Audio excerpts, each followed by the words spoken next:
Hey everyone, welcome back to the Incredible India podcast series. I'm Sam. And I'm Taylor. It's great to be diving into another fascinating corner of India's history. Absolutely.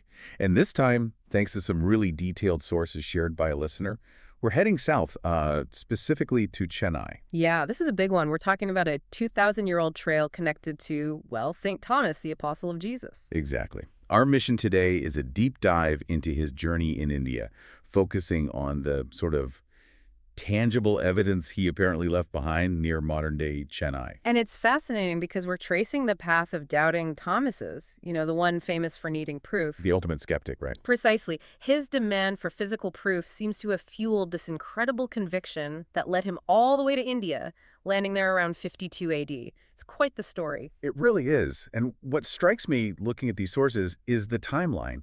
This Christian legacy in India, it actually predates many of Europe's most famous cathedrals. That's a crucial point. It really reframes how we think about the early spread of Christianity. Totally.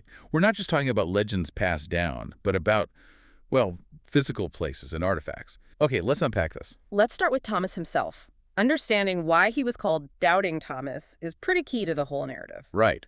The sources highlight that famous moment. He refused to believe Jesus had resurrected unless, and this is the quote people know, unless I see the nail marks in his hands and put my finger where the nails were, I will not believe. He needed sensory data, very empirical almost. Yeah, exactly. He demanded that physical audit, you could say. And the sources suggest that when he did get that proof, through a direct encounter, it didn't erase his nature, it transformed it. His skepticism became the foundation for this really powerful conviction. So that need for proof turned into a mission.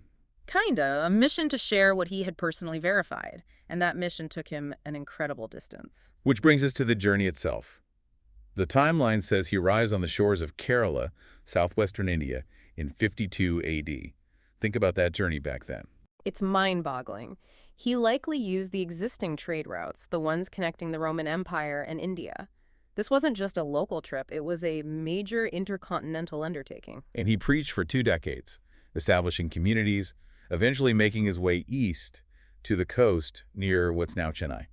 So if we connect this to the bigger picture, for you listening, this isn't just ancient religious history. It's a really compelling story about how doubt, that honest need to question and verify, can actually fuel discovery. Yeah, it speaks to that modern desire to find something authentic, something real. Okay, so let's follow those final steps in Chennai. The physical markers of his journey.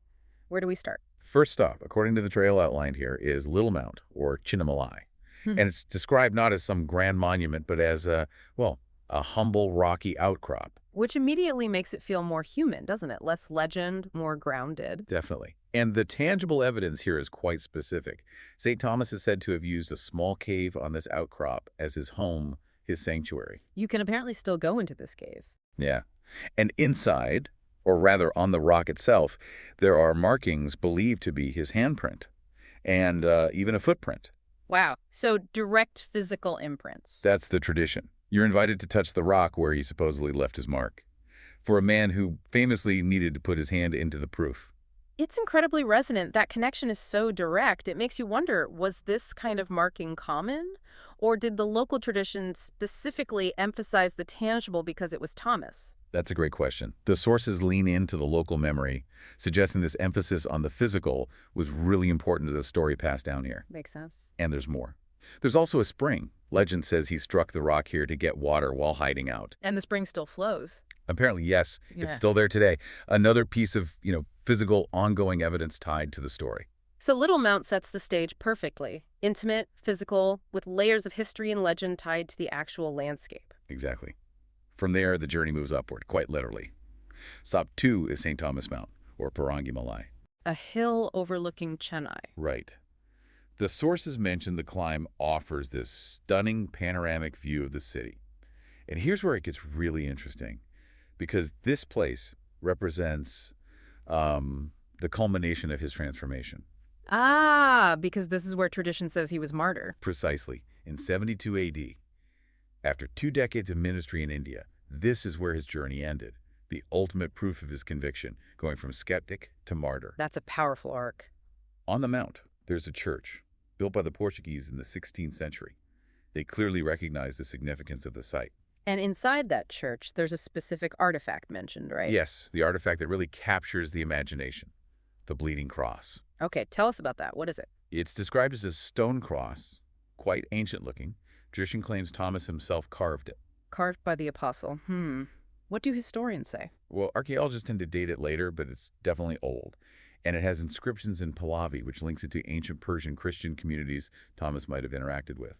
So, historically complex. But why bleeding cross? That's the mystery element. There are historical accounts mentioned in the sources claiming that this stone cross has actually wept or perspired blood at different times over the centuries. Seriously, wept blood. That's the claim. So you have this tangible ancient artifact tied to these reports of, well, inexplicable physical phenomena, kind of perfectly mirrors Thomas's own journey between the verifiable and the miraculous. Another piece of compelling, tangible mystery, sitting right there on the mount where he died. Wow. Okay, so from the cave to the Mount of Martyrdom, we reach the final main stop, stop 3, the Sandome Basilica. And this one is grand, neo-Gothic architecture right on the Chennai shoreline. Very visible, very impressive. It really stands out. White spires against the sea. But the real significance isn't just the building itself, impressive as it is, it's what lies beneath. Right. This is the point that really elevates its global importance. The sources are clear. Santome is one of only 3 basilicas in the entire world built directly over the tomb of an apostle of Jesus Christ. Let that sink in. One of only 3. It puts Chennai on a very exclusive spiritual map. It really does. When you provide that context for the listener, we're talking about putting Chennai alongside St. Peter's in Rome. And Santiago de Compostela in Spain, where St. James is buried. Exactly. That's the league Chennai is in, historically and spiritually. It's kind of mind-blowing. And this is the final point in the physical journey. Descending into the crypt, standing before the tomb, that's where the story that began with doubt in Jerusalem finds its final resting place in India. The tomb itself is the ultimate evidence, in a way. The end point of the quest. From doubt to devotion, spanning continents and centuries. So reviewing these key sites, these nuggets of history, the St. Thomas Trail offers something pretty unique. It's more than just sightseeing. Much more. It's a chance to connect with something ancient and kind of raw. You can touch the rock, feel the space in the cave, see the view from the mount. In our digital age, that physical connection to a 2,000-year-old story feels really powerful. It's a bridge between East and West, faith and skepticism. And it all comes back to that need for proof. The whole trail seems designed around tangible experience, which, this raises an important question. I'm on. What does it truly mean that the very kind of physical proof that doubting Thomas's demanded is still there, still accessible for anyone to see and touch in Chennai today?